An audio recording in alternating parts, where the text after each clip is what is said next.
The Lord be with you. And also with you. All right, let's pray really quick before we start. Dear God, thank you so much for another beautiful day that you have given us to live. Please be with us and help us to love our neighbors as ourselves, and just be with us in our conversation and teaching and learning tonight. In your name I pray. Amen. Amen. All right. So I'm going to ask y'all a question. I want you to raise your hand and I'll call on you because I don't want 20 people yelling at me at once. All right. I want you to tell me any woman that you can think of in the Bible. Mary. Kevin. Mary. Which one? Magdalene.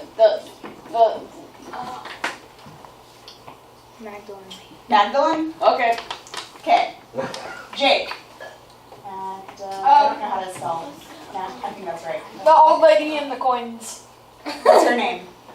Okay. I don't think she had a name. She was the old lady. I want you to tell me names of women in the Bible that you know. Oh. But good thought. Rachel. Rachel. Good. Oh. Learned about her, right? Oh yeah. All right. I know. Ruth. Ruth. I was gonna say Ruth. Wait a minute. Sydney. Sarah. Oh my gosh. You're, Yeah, I know thank you meant. Sarah. Sarah. There is a list. Hold on. Don't look in the Bible. I want to know from your head. Jacqueline. Calvin. Deborah.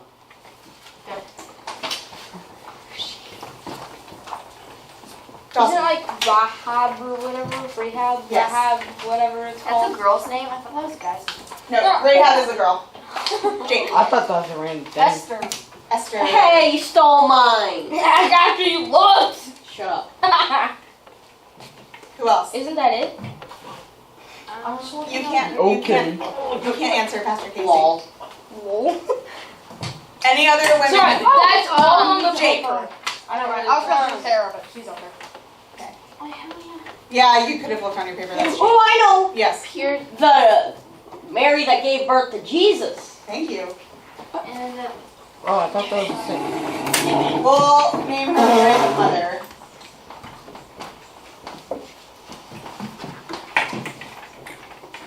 Okay. Not yet. Any other women that y'all can think of? Oh, wait. I feel like there's one more. Oh, I feel like there's 1,000 more. Wait. In the Oh, I book, know but we one, just but I don't don't remember her name. Like the one that, come on. The one that- guy. Mm-hmm. What her name was? Who's though? I'll give you this one because I like her. JL. Who's That's that? what it was. Y'all. The one that cut the hair? So when we talked about Deborah, and we're going to talk about her a little bit more He tonight, killed that- JL is the one who gave the yeah. guy the warm milk and then bashed his head. Oh, yeah. He was the And you like her? weirdest girl in the Bible. Because he was the enemy. And I think that was, That was the, I don't know how to Kill say this it. guy. It was how do pretty you ballsy like of her? I know someone that Can I give him a hint? Like the first woman in the Bible was who? Eve. Oh, yeah. I'm sorry for being stupid. No more hints from y'all. I just want it from their brains.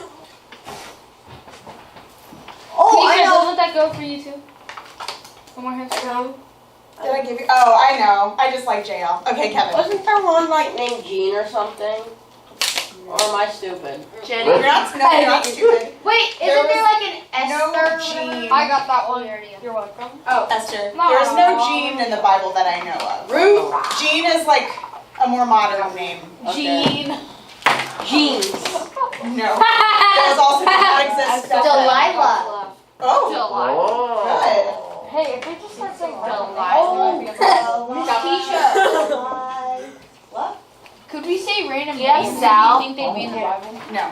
Oh, Keisha! Moab. Guy. Moab. That's a place. Oh, Jason, using your phone. Girl! Okay. All right. So how many is this? Keisha, One, JC two, was three, four, using her five, phone. 6, 7, 8, 9, 10, 11. Not Mary 11. Magdalene. What's AR? That would be my brain. 11 women that we can think of from the whole Bible. Why do you think that is? Because there weren't very many women. Women were overlooked. No, because There were a lot of women. they were Oh, just because they're overlooked the and they most weren't in the popular Bible. ones. Like they have the most like stories told behind them. Yeah, Most yeah. memorable stories. Yes.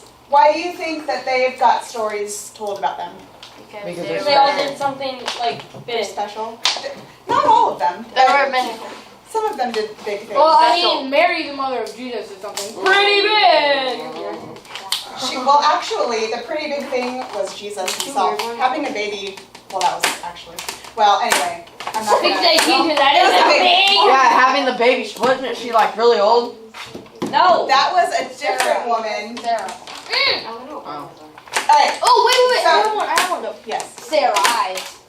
That's the same woman as Sarah. But it's a she different changed her name. Okay, I'll count it.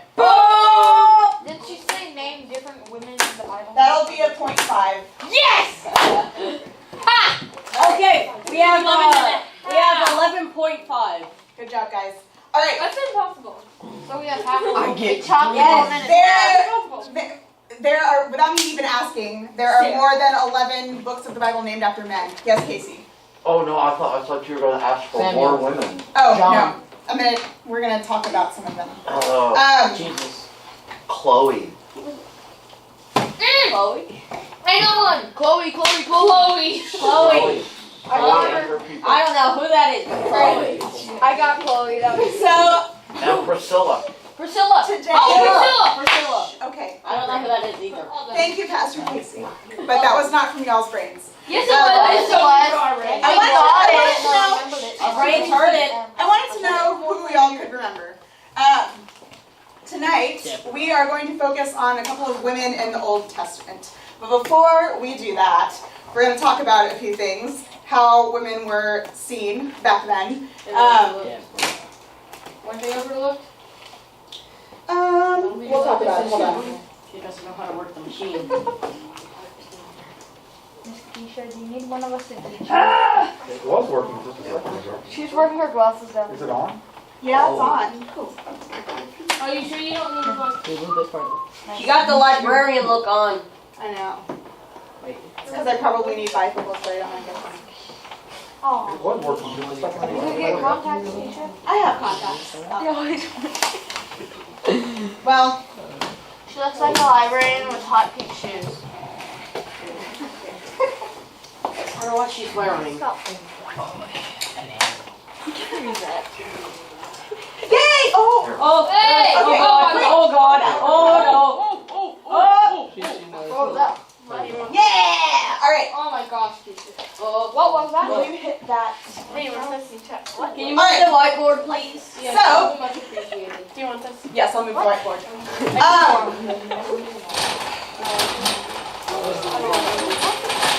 So, something that we don't really practice today, that was pretty common back then, is something called, and I don't know how to say this, so pastors, you might need to correct me.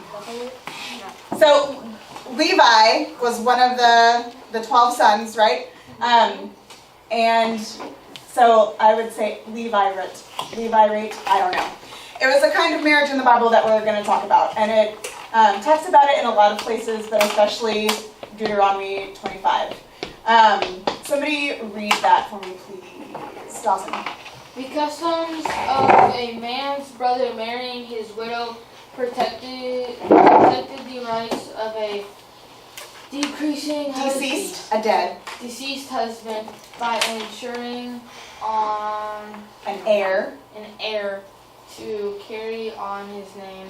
The law also protected the widow from poverty and the surviving brother who refused to perform this duty but had to be prepared to endure public Ridicule. ridicule. Good. So if, let's say, John and Jane were married, and John dies, Jane couldn't go and marry outside the family. She had to go to the next brother in line. And then that child, if they had a child, would be considered the dead brother's child. It was kind of crazy and weird. Yes, Dawson. Did he die because they took something and smashed their head? No. Oh.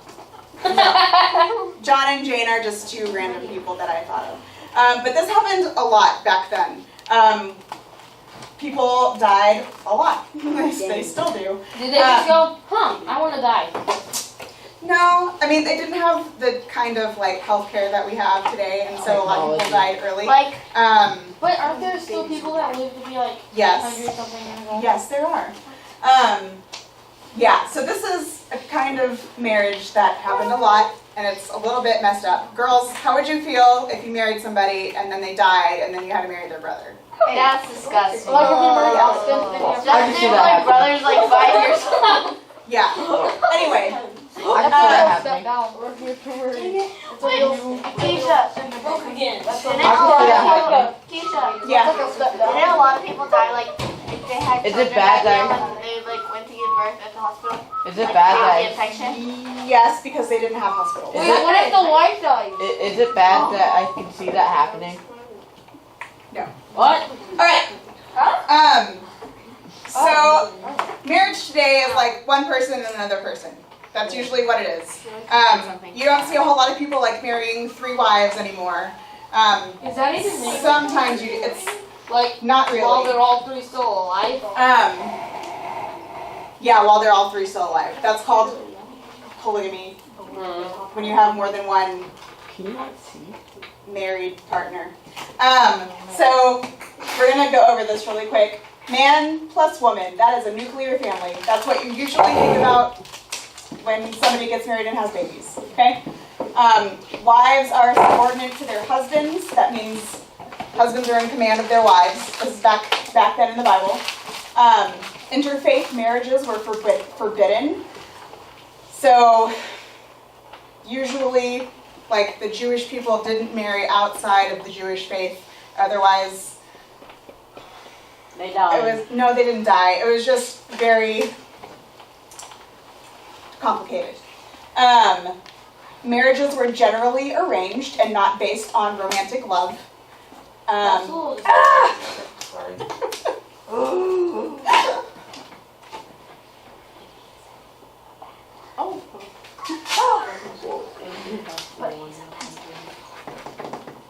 And a bride who could not prove her virginity was stoned to death. Ah, lots of people would be stoned to death today.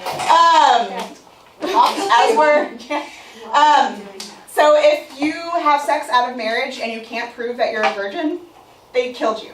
They threw rocks at you until you died. Wait, how do you prove that? That's it. I'll tell you more later. How do you guys I don't want to know now. Press F1. Okay. And then what we just talked about is a man and a brother's widow. So the widow who did not have a son was required to marry her brother-in-law, and she had to have sexual relations with that brother-in-law and have babies. That's what they were expected to do. Whoa. Um, What if they could? Were they stoned to death? sometimes. All right, next one. Man plus wives plus concubines. Whoops. Do you remember like when Abraham and Sarah couldn't have Oh, yeah. a baby? Yeah. And his wife was like, okay, have a baby with my slave girl. And yeah. So That's probably fine. a lot of people in the Bible did that. That should be Abraham had 2 concubines, Gideon had 1, Nahor had 1, Jacob had 1. There's a lot of people that had Solomon had 300. wives and concubines. Whoa! Yeah. Oh my God. That's not right. What? How's that possible? It's not impossible. I don't know how to. I don't know. 300 I don't like that. Hold on. Next. Wait, hold on. Was that 300 children, 300 wives? Oh, No, 300. wives. That's not wives. 300. I think it was 300 concubines. 'Cause No. I think he had 700. 300 wives. 300 wives, 700 concubines. Holy cow! Oh my God! What are That's concubines? 1,000. I don't even know if I see. What are 1,000 people. concubines? Concubines are. Yeah, they're like women that Slave? that the men will have babies with, but not married. That's disgusting. And so, So sexual. That's especially. No, 700 concubines, 300 wives. That's a lot of, 1,000 in total. A lot of God, kings, you're a because genius. kings were expected to like have an heir, they would just have lots of wives and concubines. And that was just a thing that happened. Next, a rapist and his victim. A virgin who is raped must marry her rapist. How messed up is that? And the rapist must pay the victim's father 50 shekels of silver for property loss. How is that property loss? Women were considered to be property. What's that's not right. So you could buy a woman. All right. Too much. Yes. All right. I understand it. Man plus woman's property. So if the woman has a slave, then the husband can also have relations with her and have children with her, and it's the wife's child. My God. I know. This is stupid. Yes. I wonder So if man can acquire his wife's property, including her slaves. I understand. Male soldier and a prisoner of war. Under Moses' command, Israelites kill every Midianite man, woman, and child, except for the virgin girls, who are taken as spoils of war. And then the male soldiers take those girls as their wives, and they must submit to their owners, to their husbands. Okay, this is what we were kind of talking about earlier. Man plus woman plus woman plus woman. Polygamy. That happened a lot in the Bible too. Wait. Remember- Solomon had 700. Okay, yeah, I said that. With Jacob had 2 wives. Remember, he married Leah first Jay. because her dad How could you? That's another one. her dad tricked him into marrying her, but he really wanted to marry Rachel. Oldest sister first. I know. And so then he worked 7 more years and also married her. So he had 2 wives. So that happened a lot in the Bible too. Yes, Calvin? So, when you said 700 Concubines? and 300 wives, Yes. does that mean like Wait, I thought he fell in love with someone and got No, over remember- them? And Remember, they did not marry for romantic love very often back then. It wasn't a thing. Wait, did only like the Pharaoh and stuff So like it was that just do for it fun. love? No, it's not. I thought They Solomon didn't was- necessarily do it for love either. Wasn't Solomon No, supposed to he be the didn't wise for love. king? Yeah. Yes. One of the things you have to understand about kings is that when a king would meet another king, They fight. and one of the ways they assured that their nations would get along is that one king would give his daughter in marriage to another king. Oh, no. Because then you wouldn't go attack or have that a nation attack you because, well, that you're related by marriage. And so one of the things that Solomon would do was marry all these foreign wives from all these other kings so that they would have good relations. That's actually smart. That's smart, That's but what, weird. that was part that of the is reason not they did really it smart. back then. Awesome. That's not really smart, kid. I wonder if on the they bottom slept with of all No, of it's them. not. next to David. I have a question. David at the bottom. Yeah. I don't see David at the bottom. Many. It just says many. Oh, yeah, many. I can't see that. I know. It I'm doesn't sorry. even specify how. And then, so that happened a lot. There's lots of weird, not okay with how we are today, things that happened back then between men and women. I don't like So the way all it's 1,000 of those people, did, who was it? Solomon. Solomon? Did Solomon sleep with every single one of them? Probably. Like, did they have a bunch Wow. of bedtime? I don't even see 700 people Wow. in a day. I don't even So think I that can means- last 1,000 More or days. less 1,000. Wait, so Keisha, if you slept with every one of them, that means he at least has 1,000 children. That's not true, because not all the time they have to have babies. Having children of I mean, abortion. 300 plus. You're the ultimate 1,000. JC, did you have a question? No. Okay. And then last, what we're going to talk about, a male slave plus a female slave. So the slave owner could assign female slaves to his male slaves. And then the female slaves must submit to their new husbands. Okay, so this was a crazy messed up place. I wouldn't want any of that, except for the person. Okay. So how the Hebrew scriptures, which is the Old Testament, generally viewed women, would say, I yes. know how they do not need women. Don't they usually like overlook them, mistreat them, sell them for property, Yes, that happens all the completely time. abuse them? Not all the time, but sometimes, yeah, a lot of the time. So women's behavior was extremely limited back then. Much like, I mean, there's women today that are still very restricted in what they can do. Not typically in the U.S., but like in Saudi Arabia, in other countries, there's still very strict restrictions on women. Are you just doing your hair? Oh. Okay. I know that is. Can y'all see those bullet points? Yes. Kind of. Can I read them out just because? I'll read read the one. top one. I'll read the top two. I'll read Hold on. I'm a good person. Why don't we read one Okay. bullet at a time? Yes, that's what we're gonna do. Kevin, will you read the first bullet, please? Unmarried women were not allowed to leave the home of their father without permission. Oh my god, I feel bad Huh. for them. This is a little hard. Dawson. Married women were not allowed to leave the home of their husbands without their permission. So they basically can't leave their home in Unless they go, hey, can I go do this? Can I go to the store? I disagree. You They can't didn't go. have this store back then, Kevin. Sean, read the next one, please. They were normally restricted to roles of little or no authority. Calvin, next one, please. They could not testify in court. They could not appear in public venues. What is that? Like a public market or Oh. any place that was public A wedding. that people would go. Oh. Men were free to go wherever they wanted. Women were not. That's good. So like I said, they were restricted. Jake. They were not allowed to talk to strangers. Strangers. I don't talk to strangers in general. And then Sydney, last one, please. They had to be I talk to doubly Veiled. Dawson, move your head. Wild. Veiled when they left their homes. Yes. So they had to wear veils. What are veils?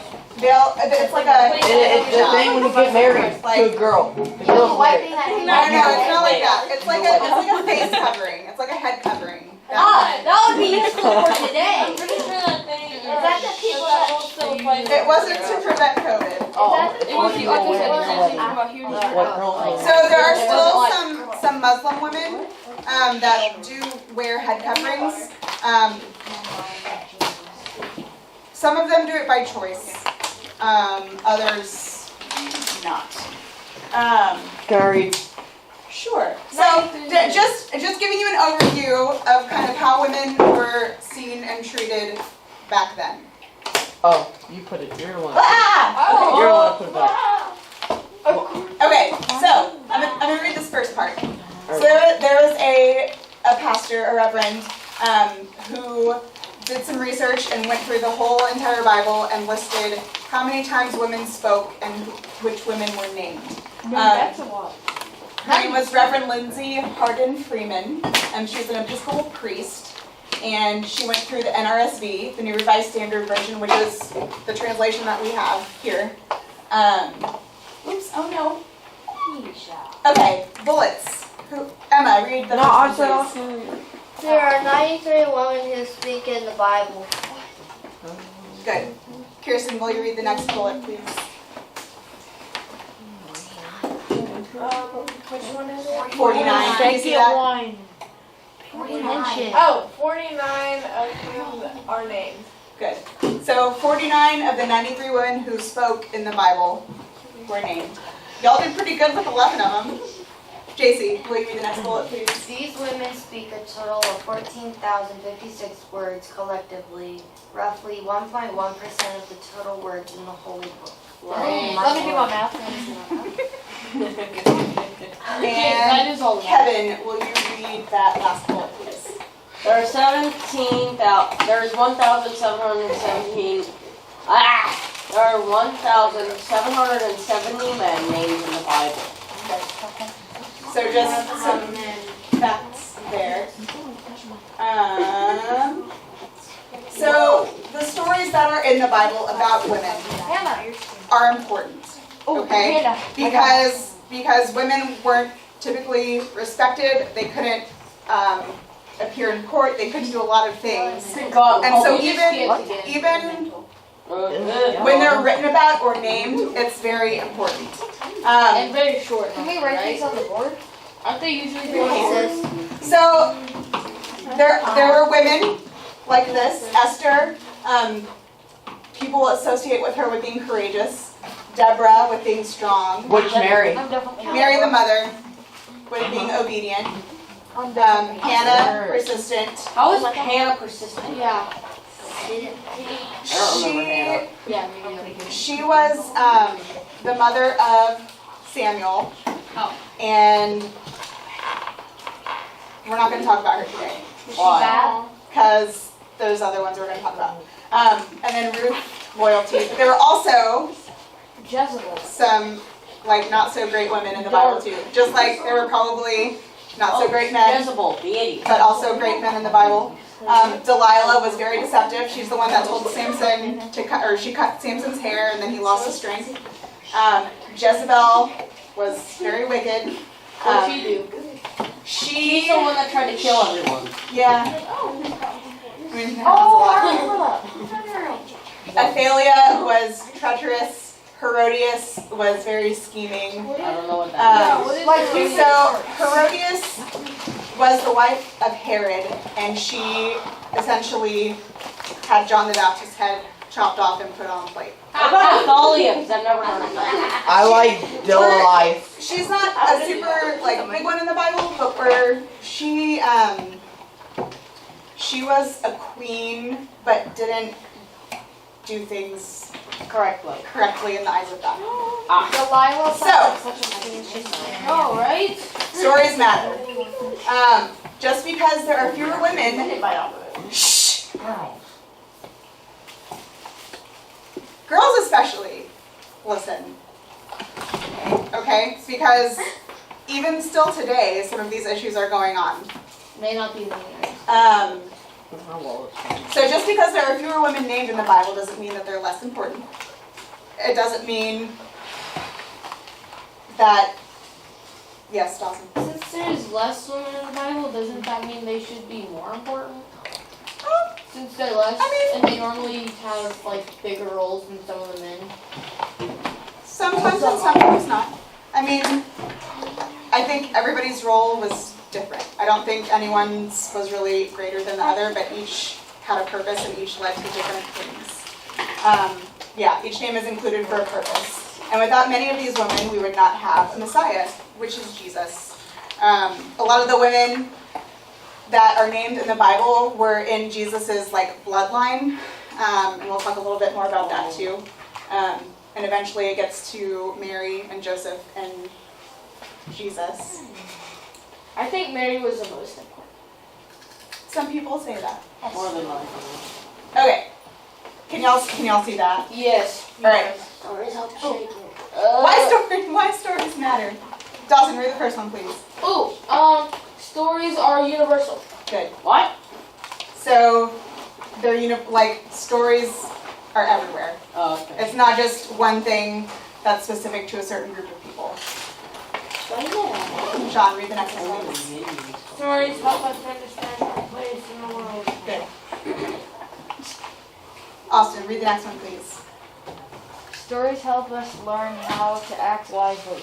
Good. A lot of these stories with the different marriages and things teach us how not to act. Yeah. But aren't there sometimes, That's about right. aren't there sometimes where Drop it gives you the story, but it just kind of confuses you more than it helps you? Sometimes, Especially if you're by yourself. like imitating? Bible specifically. Yeah. Yes. You're, Yeah, and that's why- and you're just reading, and you go, okay, there's something here, Mhm. but I'm so confused, you can't figure it out, and it can lead you in the other direction. Yeah, that happens. And that's why it's important to do stuff like this, confirmation, go to church together, do Bible studies together, because the more people that you're around and you're talking about the Bible with, the more you understand, and the different perspectives that you see. Okay? Jake, read the next one, please. Stories help shape our perspective of the world. Beautiful. So the things in the Bible, none of that stuff is really happening to us. And so it's helping us understand the people back then and their perspective of what was going on in life. And same thing with just like stories that go around today. It helps us understand things that we aren't necessarily a part of. Sydney, read that next one, please. Isn't that the book? Wait, which one? Stories help us. Orange. Okay. Stories. Stories help us understand other people and their perspectives. Perfect. I think I got ahead of myself there, but it's okay. Emma, read the last one, please. Stories hash down knowledge and Morals. morals. Good. And all the stories in the Bibles matter, but tonight I'm just focusing specifically on these women just because they need to be focused on. All right, so the first one is Rahab, and her story is in Joshua, but we're going to watch a short video on her. Hey yo. Yes, ma'am. I never. Wait.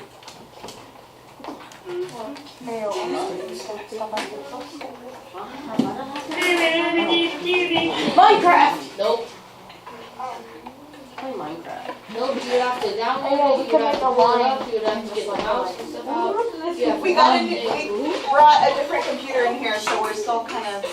That wallpaper's on point though. Dude, you can get money. What are you doing on your phone? She's on That her was like an phone. X-ray, not gonna lie. She's You muted. get to play with it. Then you have to. It doesn't take that long. Let's play games. Iron Man. Oh, we should watch Iron Man. Alright, bet. Let's watch Iron Man. We're not going to watch Iron Man. Yeah, No, we we're should gonna watch The Iron Blind Man. Side. You can One eat day it. we I need didn't to watch bite The on Blind that. Side. No, I didn't. I've seen it before.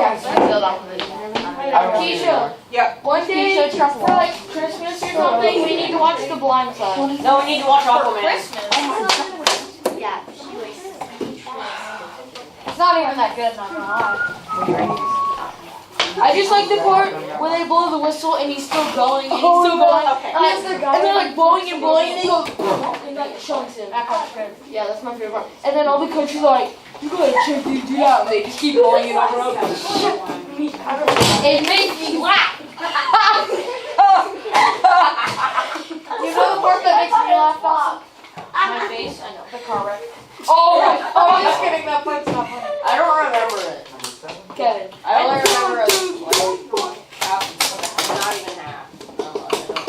I'll be really flirting, not gonna lie. My name's Megan Bree. Oh, he came back with judges. Oh, ridiculous. I don't have it. Oh, he's actually so. He's acting kinda sus. Okay. He likes you. Oh, it's one of these. Yeah. I like these movies. I like these. Reform. Ancestors. Wait, you learned how to read? No. It just looked like a familiar word.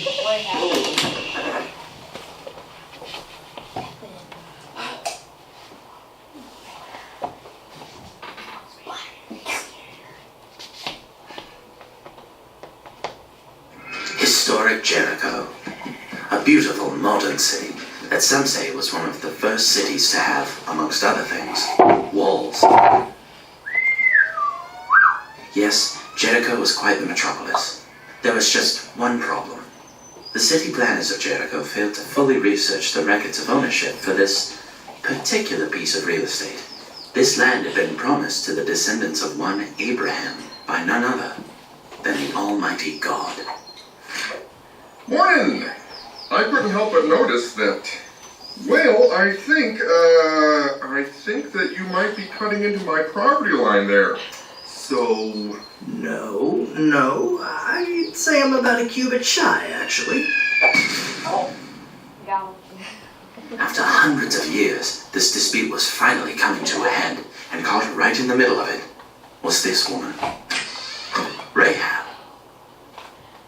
An innkeeper, a maker and seller of linens, Is my husband in there? and a practitioner of the oldest profession.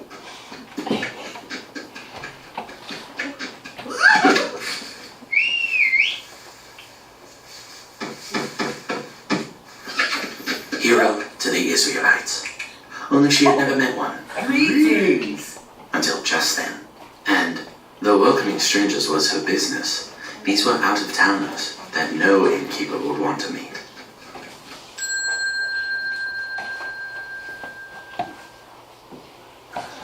At that time, the descendants of Abraham, the Israelites, had emerged from the desert into the Promised Land. Inevitably, a number of diverse people had also claimed the land of milk and honey, so there was some house cleaning to be done. The first major obstacle in their conquest was Jericho, which stood at the entrance of the Promised Land. Joshua, leader of the Israelites, wisely decided to send in some spies to assess the area.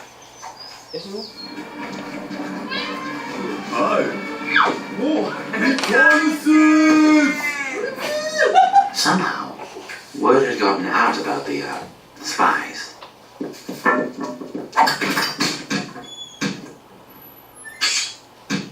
Fortunately, they had come to the right place. Who's at the door?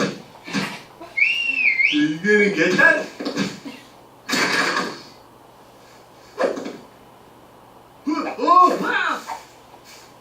Rahab hadn't held on to her house and multiple businesses without the ability to tell which way the wind was blowing. However, these Israelite spies represented the coming of drastic change. Rahab was in the middle of a dangerous game. She'd heard of the Israelites, how God was with them, how they'd utterly destroyed several kingdoms. The fall of Jericho was more than likely a foregone conclusion.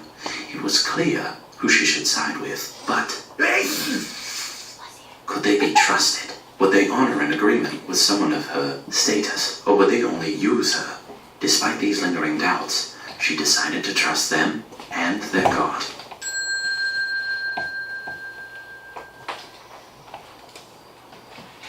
In the evening, Rahab went to the spies to propose a deal. Rahab told the spies that she knew the city would soon fall by the Lord's hand, but given her kindness to them, could they not see it in their hearts to spare her? Our lives for your lives. Oh, yeah, me too. Because the gods had locked the town gates, she let them out a window in the wall. Put a red cord in the window. And don't leave this house. But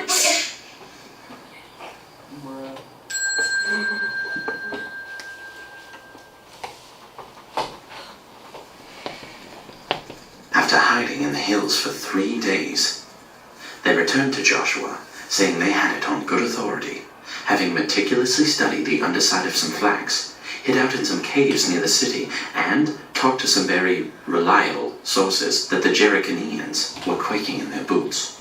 Oh, and don't kill Rahab. Who? Oh, she's in a house in the wall. There's a red cord and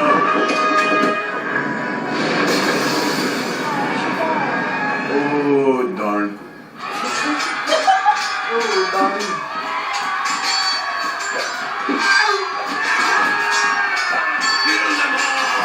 Where's our ghost?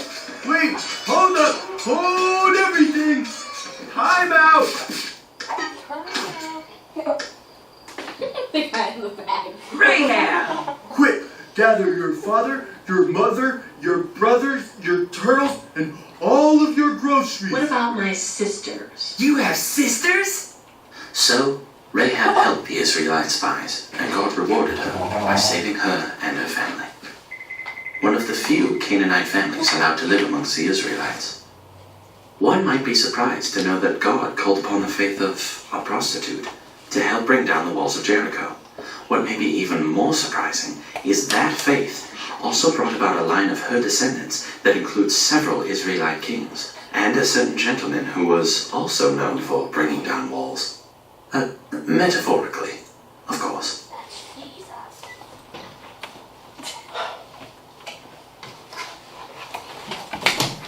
Yes. Did anybody else notice that in the beginning of the the show, the strap was on her left shoulder, and at the end is on her right shoulder? You're right. Well, she probably had to change her clothes within the span of days.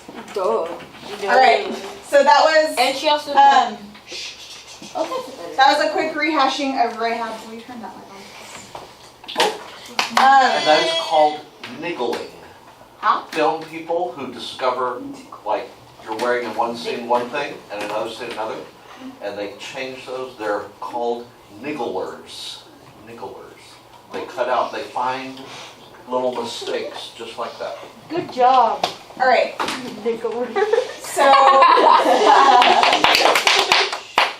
So Rahab was not a Jewish person. Okay, she was a Canaanite, and the spies went in. They stayed with Rahab. She trusted them. She trusted them. She trusted their God, which is our God. And because of her faith, she was saved. Well. So, I'll do this fill in the blank thing. Yes. The first one is faith. Yes. So even though Rahab made some not so wise decisions, God still used her and worked through her because of her faith. And so she and her family were saved when the rest of the city was destroyed. And Rahab also became the mother of Boaz, B-O-A-Z, who we'll talk about in a little bit. And from that lineage, we eventually get Jesus. Yeah. I spelled that, Jesus. Really? So, Alright. Yes. What? So, Jesus and Rahab are related? That's so cool. Alright. Deborah. The song? Alright. Another one we're going to watch a quick movie about in a minute. Yay! It's another one of these. Is Deborah. I know we briefly touched on her. Deborah. So before Saul and David and Solomon, what were there? Judges. Beautiful. Thank you, Jake. I just got that because it says how many women judges. Deborah. Yeah. There were judges. That's your blank. How many women judges were there? You want to take a guess? 4. 6. 735. 4. 2. 1. Oh, I got it! Before you said it, I said 1. I'm big brain. So we're gonna watch a quick. Wait, which one was about Deborah? In the red? Rahab? Wait, what? Right here. Why are your hands so sweaty? Just any other notes you wanted to take. Okay. One. Tell me. You got it. Yo, we got it. You like, what's her name in the back? Kirsten. I used to. Oh! Over here. Did you hear that, Kirsten? Kirsten, did you hear that? Yes. She's masking her ass. I know. You know, guys, I think we should watch Iron Man. Yeah, I do too.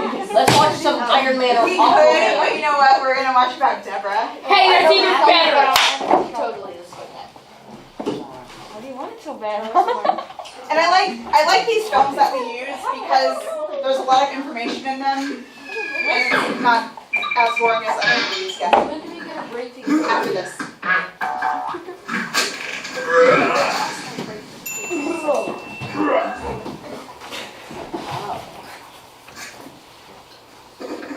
Talk to the sword. Deborah. Her eyes are way up in her head. The Old Testament has an entire book devoted to the people who were called judges.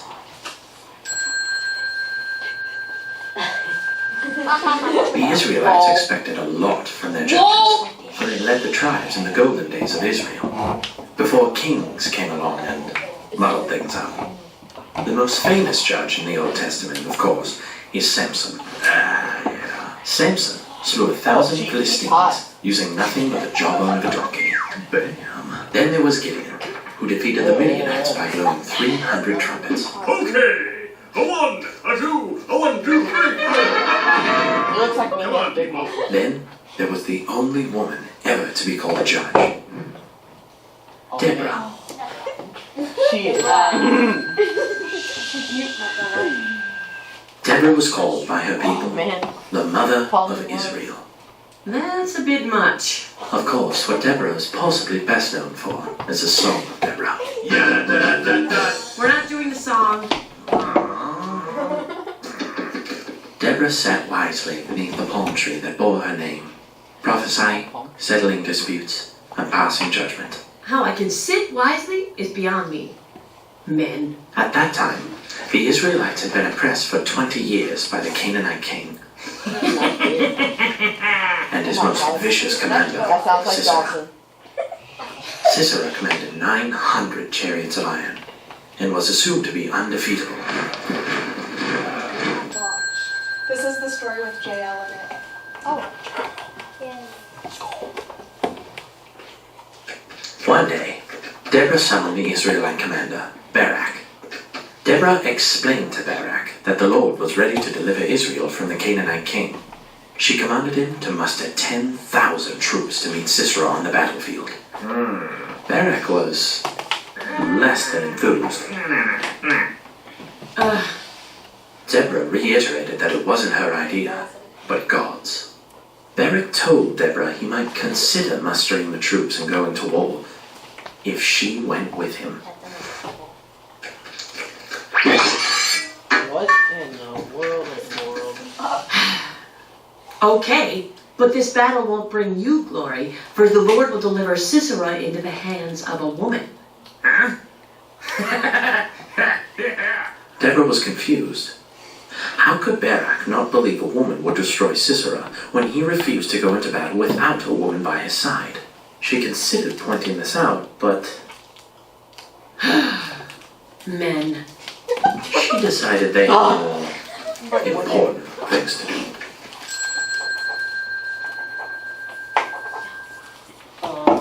The morning of the great battle, Barak suddenly seemed to remember Sisera's 900 chariots of iron. Up! For this is the day the Lord has given Sisera into your hands. Oh my gosh, she's not even talking. Has not the Lord gone out before you? What did I say? We're not doing the song. Just then, a strange thing happened. Without even waiting for the rest of Barak's army to appear, the Lord threw Sisera and his 900 chariots into a terrible panic.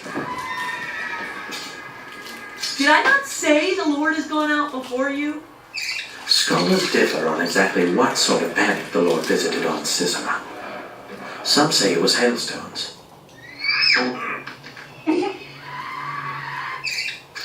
Others claim it may have been thunder, lightning, and a mighty wind. Still, others would say it really doesn't matter how God managed it. God could have used anything.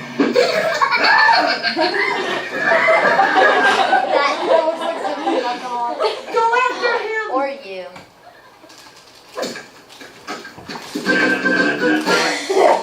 No, no, no!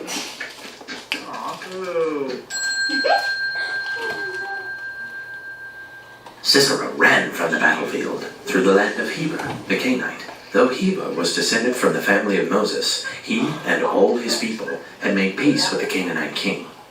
Yes, that's right. Heber and all his people had made peace with the Canaanite king. Heber's own wife, Jael, came out to Sisera and offered him sanctuary in her tent. Sisera was very thirsty from all that running and screaming. He asked Jael for a simple glass of water, but she brought him milk instead to help him relax. As he was drifting off, Sisera asked Jael to stand outside the tent and keep a guard over him while he got some rest. I like this part.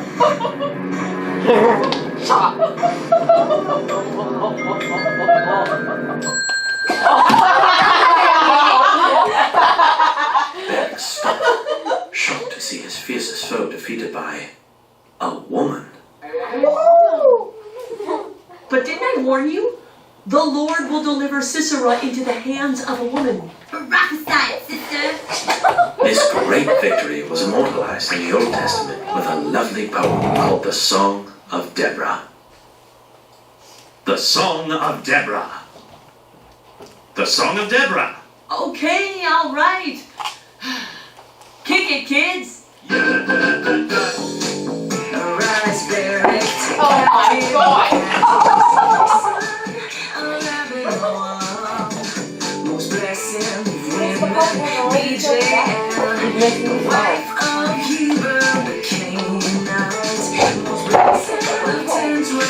Oh my god. Oh, she's watching it back there.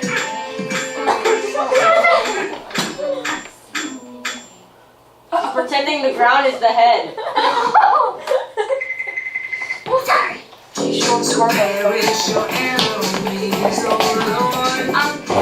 It's way longer than that, but you get the idea.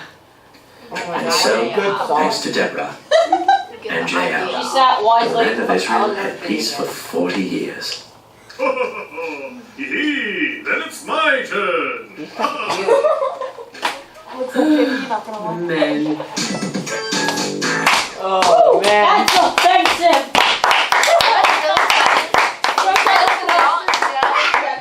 So, after Deborah, or when Deborah was the judge, there was peace for 40 years. Oh shoot. Where is that? That is in the Old Testament. Thanks, Keisha. What are we looking for? Not in Kings. That's no. I know. I'm in Kings too. I can't find it. It's before 1 Samuel. That helps a lot. It It's is? in between 1 Samuel and Judges. Found it. Wait, no, it's not. Yeah, it is. It's in between. Oh, I Judges see and it, I Oh, see it's it. so short. It's very short. I found it. Yeah, it's very short. What page is it? It is- 442. Well, that's the beginning of Yeah, the that's, chapter. yeah, that's fine. I was way off. I was I was at 1,000. Ruth 1 through 5. Hey, I found it. 44-2. All right. Guys, it's 442. We're gonna- I found it before y'all. No, it's 443. We are going to read Ruth 1 through 5, and we're going to do enough reading tonight to where everybody's going to get to read. Yes, Wait, I So- start, right? Why did you No, Kevin ended last time. Did you end? Okay, you can I start didn't. talking. So Ruth happens in between the end of the Judges and before King David. Okay. Her mother-in-law Naomi. We'll read about it. Okay. So Ruth 1 through 5. Dawson, will you read that whole thing? So I only need one or all five? It's just yeah. Read all 5. That's pretty short. In the days of the judges' rule, there was a famine in the land, and a certain man of Bethlehem Yes. in Judah went to live in the country of Moab. He and his wife and 2 sons. The name of the man was Elimelech. Elimelech. Okay. And the name of his wife, Naomi. and the names of his 2 sons, Malon and Chilion. Okay. They were Ephratites. Sure, it's okay. You're good. from Bethlehem in Judah. Then he went into the country of Moab and remained there. But Elimelech.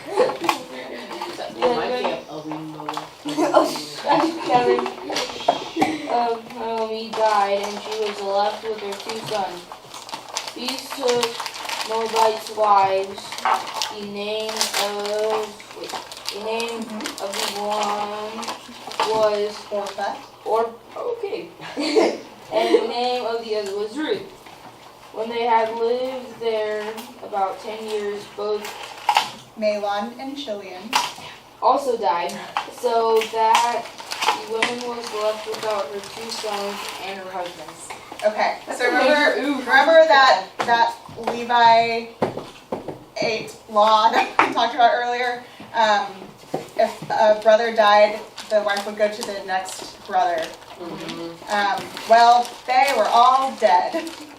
So, let's read about. So what do you do then? We'll find out. All right, we're gonna skip over a few. We're gonna start at verse 8. Sean, I'm gonna have you start at 8. Found it. Chapter 1, verse 8. It's the same page, Calvin. And then Exactly. you would Oh my read God. 8 through 14. But Naomi. But Naomi said to her two daughters-in-law, go back, each of you, to your mother's house. May the Lord deal kindly with you, as have dealt with the dead and with me. The Lord grant that you may find security, each of you in the house of your husband. Then she kissed them, and they wept aloud. They said to her, no, we will return with you, or with you to your people. But Naomi said, turn back, my daughters. Why will you go with me?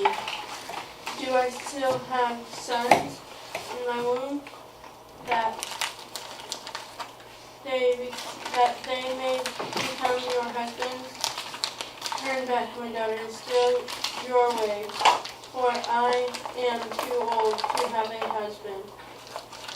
Even if I thought there was hope for me, even if I should have a husband tonight and bear sons, would you then wait until they were grown? Would you then refrain from marrying? No, my daughters, it has been far more bitter for me than for you, because the hand of the Lord has turned against me. Then they wept aloud again. Orpah kissed her mother-in-law, but Ruth clung to her. Good. All right. So, Naomi's, her husband died, her sons died, her family was probably gone. Like her parents probably weren't alive anymore. Yes, Calvin. Wouldn't Naomi have to be up there too? Yeah, but y'all didn't say her. What about, I should have known Leah.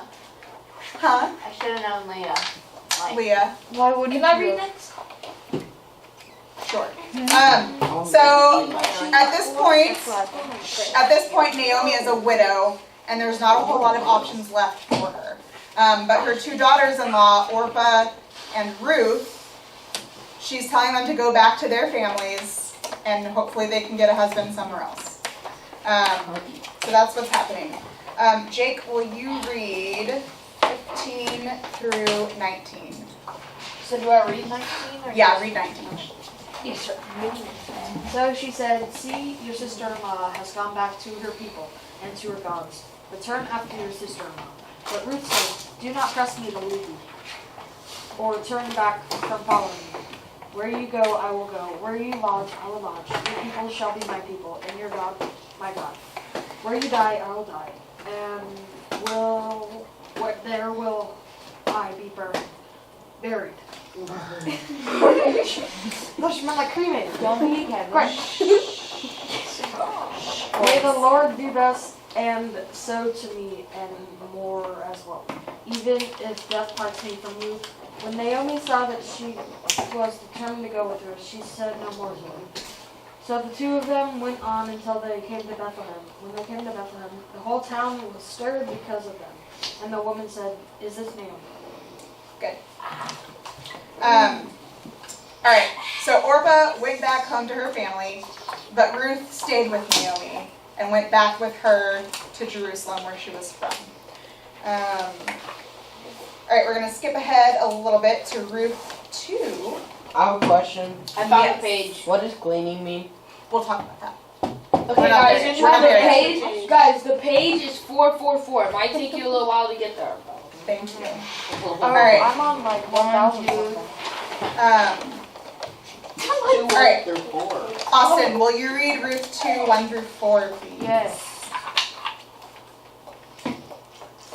Now Naomi had a kinsman on her husband's side, a prominent rich man of the family of Elimelech, whose name was Boaz. Pause. Boaz. Where did we talk about I that? thought it was Boaz. Oh, that's Rahab. Rahab. Rehab. It's Rahab's son. Guys, so Boaz is Rahab's son, and he is related to Naomi through her dead husband. Okay? So Austin, continue please. And Ruth the Moabite said to Naomi, "Let me go to the field and glean among the ears of grain behind someone in whose sight I may find favor." He said to her, "Go, my daughter." So she went, she came and gleaned in the field behind the reapers. As it happened, she came to the part of the field belonging to Boaz. Boaz. Boaz. You changed Boaz. It used to be. It's always been Boaz. No, it's Boaz. It's Boaz. It's the first time it sounded like you said like pose or something. Pose. Go. Stop stalling. Boaz, who was of the family of Elimelech. Just then Boaz came from Bethlehem. Stop. He said to the reapers, "The Lord be with you." Then they answered, "The Lord bless you." Then Good. Boaz. Stop there. Stop. Hey guys, when y'all are reading, nobody else should be talking. And I'm hearing a lot of that. Okay? Does that make sense? I was helping him. Okay. Alright. So, Calvin, you asked what is gleaning. Perfect timing. Right to the left of where we just read, there's a little like scroll looking Glean? thing. And it says, to glean. Will you read that, please? Gleaning refers to collecting leftover grain in the field. And in ancient Israel, it was a way of providing for the poor.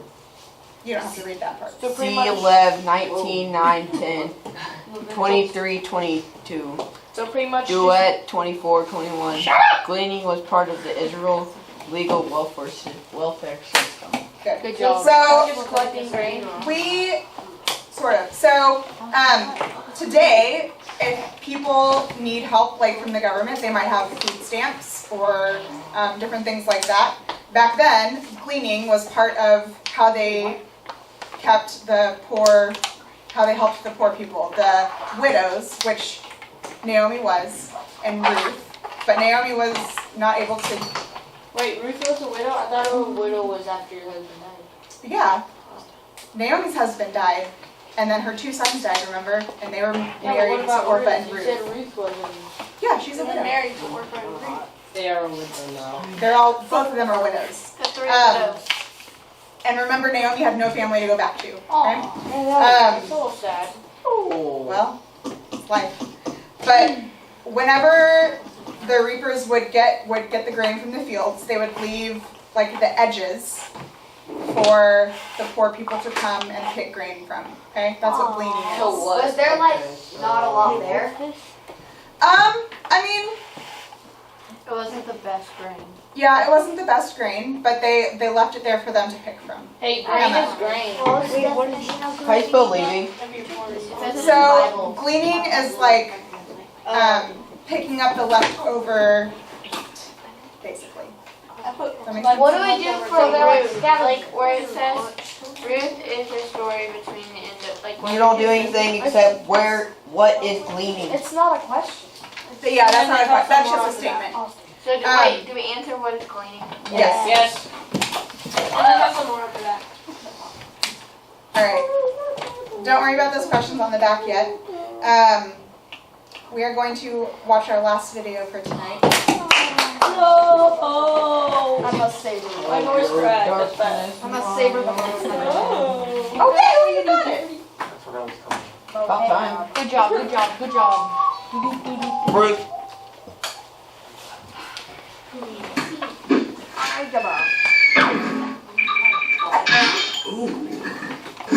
Oh man, he's hot. Hey, that's the guy from last video. Yeah, he's hot. Samson. Yeah. He's strong in pulling that. I Get it? get it, I get it, I get Because it. he's hot. No.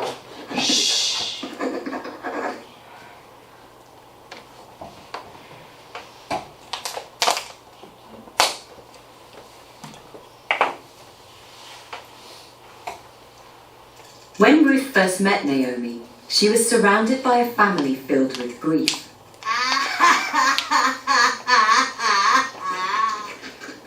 Some time ago, the family had been forced to leave Bethlehem and go to Moab because of a famine.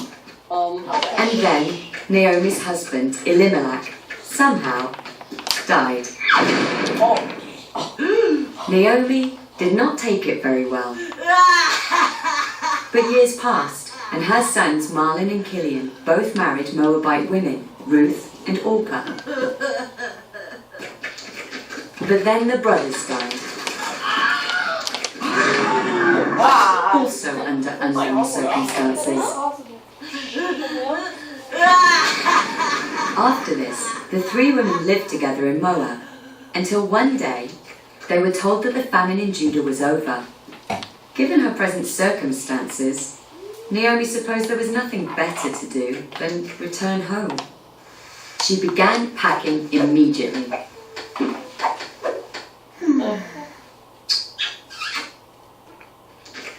It took them a moment to realize that there was no real reason Orpah and Ruth should join her.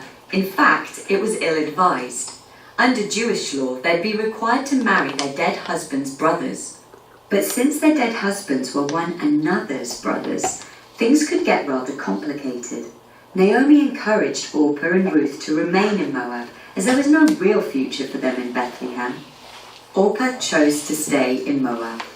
However, Ruth could not bring herself to desert Naomi and insisted that she stay by Naomi's side indefinitely. It's like a magnet. Where you go, I will go. Your people shall be my people, and your God, my God. Where you die, I will die. Wow. Wow.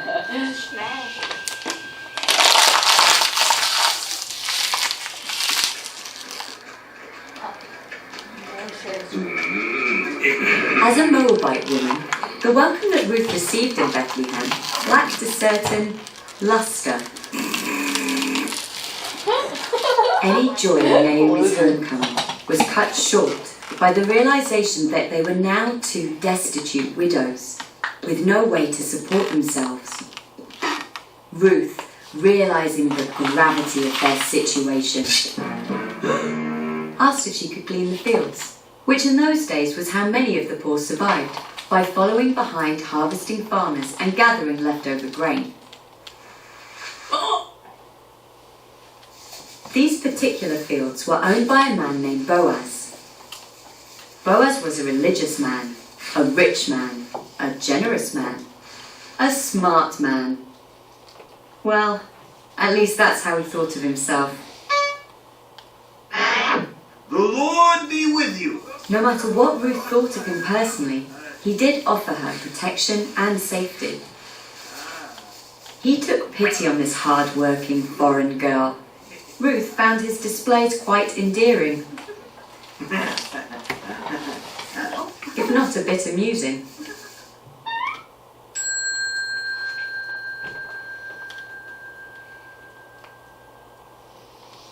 Ruth told Naomi about her day. Naomi realized the man Ruth had worked for was Boaz, her kinsman. If perchance Ruth were to somehow marry Boaz, they would both be well cared for. So Naomi developed a scheme whereby Ruth, in the night, would sneak onto the threshing floor and lay at Boaz's feet. It was a dangerous plan. If Boaz was pleased to find her there, then all would be well. But he could just as well take offence to her advances and want nothing to do with her, or even accuse her of adultery, which was a capital offence. All risks aside, there was also the issue of Boaz himself. Boaz was not a young man. However, Ruth realised that whether or not Boaz was her first choice for a husband, he was clearly the best chance she had to support Naomi, and so she selflessly agreed to the plan.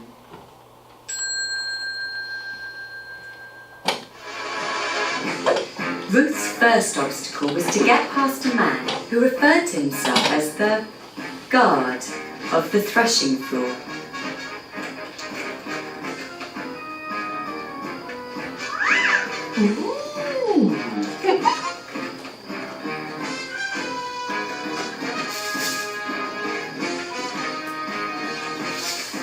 Before long, Boaz returned from a feast and fell asleep. This was the most dangerous part. If anyone else saw her there, they'd assume she was a prostitute, which would ruin her chances of marrying anyone, let alone Boaz. The plan was working flawlessly.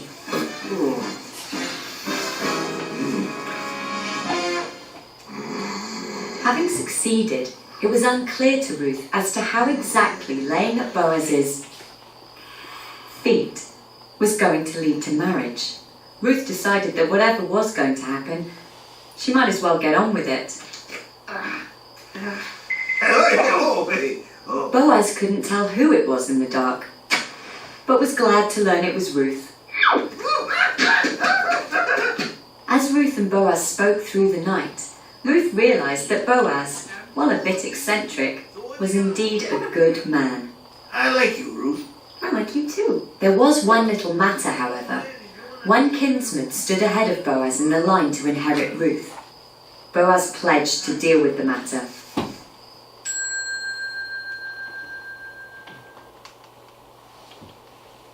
In order to make a smooth transition from their exploits on the threshing room floor, Boaz had to convince his kinsman, who we'll call Nigel, to give up his inheritance of not only Ruth, but all of the land that Naomi's family owned in Judah. Boaz decided to utilise the classic bait-and-switch strategy, explaining that Naomi's land was indeed for sale to her nearest kinsman. But if Nigel bought the land, by law he would also have to marry Ruth. It's a very complicated situation. Nigel agreed to let Boaz buy the land and gave him his sandal to confirm the transaction. Whatever. And so Boaz and Ruth were free to marry. And it wasn't long before they had a child named Obed. And Naomi had a grandchild, which didn't bring her sons and husband back, but did make her feel a little less bitter. That's a chubby baby. A little As for less Ruth, better. she did as she promised. Where Naomi went, she went. Naomi's people were her people, and Naomi's God, her God. And when Naomi died, Ruth, sometime later, died. Somehow. And what of Obed, her son? Obed went on to have a son named Jesse, who was the father of King David. David was the father of Solomon, who was the father of Rehoboam, who was the father of Abijah. 23 equally unpronounceable generations later, Jacob was father to Joseph, whom you may better know as husband to Mary, mother of Jesus of Nazareth. And thus, in about 800 short years, Ruth went from Moabite outcast to Christian ancestor in the truest sense of the word.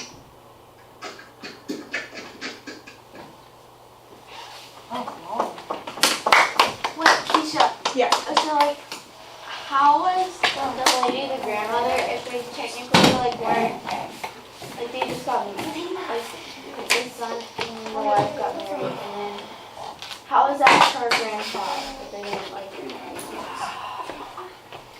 Because, okay, remember when we were first talking about when a brother would marry his dead brother's wife.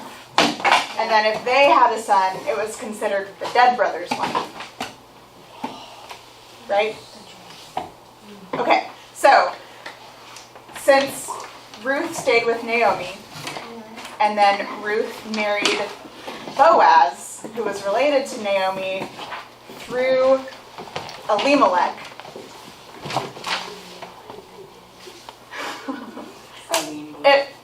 He was her grandson.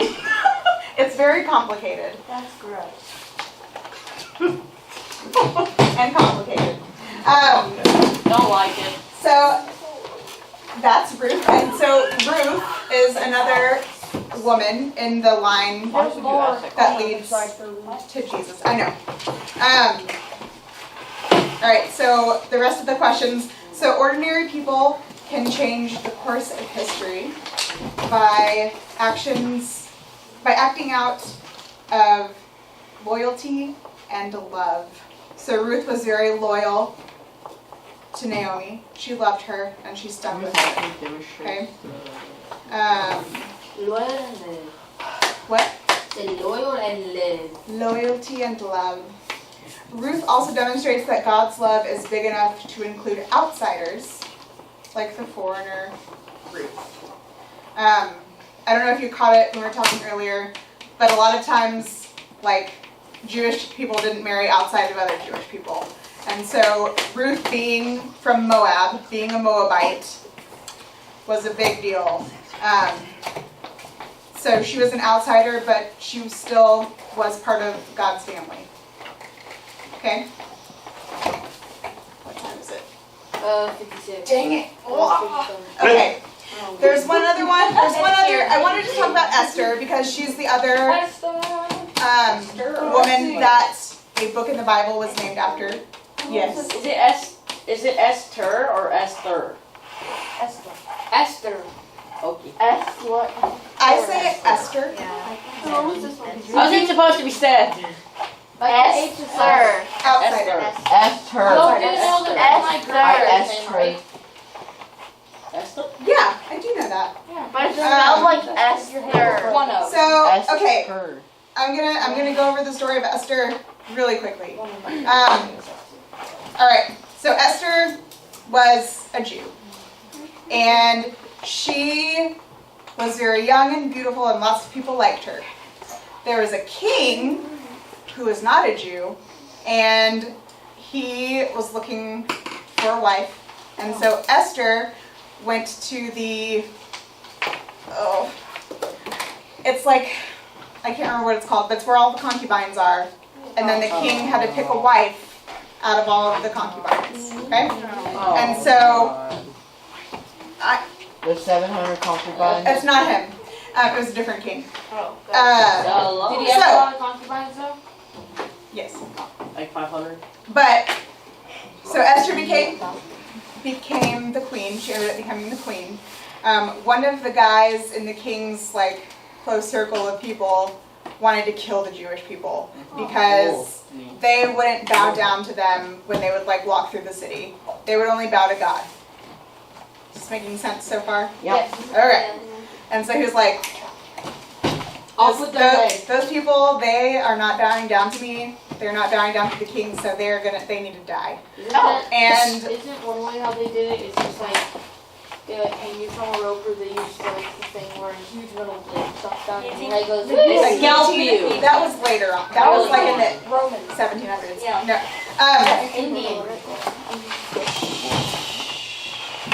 But one of Esther's uncles found out about this and told Esther. And so Esther begged the king to let her people live, which was very, people didn't do that. She risked her life to ask the king to not kill her people. And he ended up... How did she risk her life? Because you die normally. Yeah. So when Go ahead. people didn't usually go and ask the king for things like that. If their request was just You didn't approach the king Yeah. and ask for something. The king had to acknowledge you first and ask to see you because the king was so powerful. So you did not go to a person and say, can I talk to you? The king would have to acknowledge you first, or through somebody else. So You got Esther protest? went straight to him, which would have put her life in jeopardy. He could have had her killed. Yes. Because anybody who approached the king without the proper etiquette was generally killed. Yeah. So like consider it back a threat? then your actions speak louder than your words when you were trying to get the king to talk to you. Yeah. And so, if the king was like cool with her, he would hand her a scepter. And he did that. He's nice. So she saved her people, and the other guy, What was the name of Calvin. it? They're crazy names, y'all. What's the last one? Hold on. What's the answer for Esther? Something people. God continues to work Voice crack, though. through blank people in this. People. Faithful. And the Jewish people today still celebrate Esther. It's a festival called Purim. And this past year, it was on my birthday. And the Jewish people will eat a big, it's Purim. Purim. Hey, I almost got that right. Wait, that's the answer? Yes. The last one. But No. they'll get together, they'll have a big meal, and they'll read the scroll of Esther. So that's important. So, Faithful. yes, faithful. Faithful. And so the reason tonight, I know we're a few minutes over time, the reason I wanted to tell y'all stories of the women of the Old Testament is because you're a woman. I am a woman, and it's important to me. And I'm not saying that these stories are more important than the men's stories in the Bible, but they're on equal ground. Everybody was important, okay? Even though women were looked down on then. So, I don't have the memory verse for next week. I forgot about that.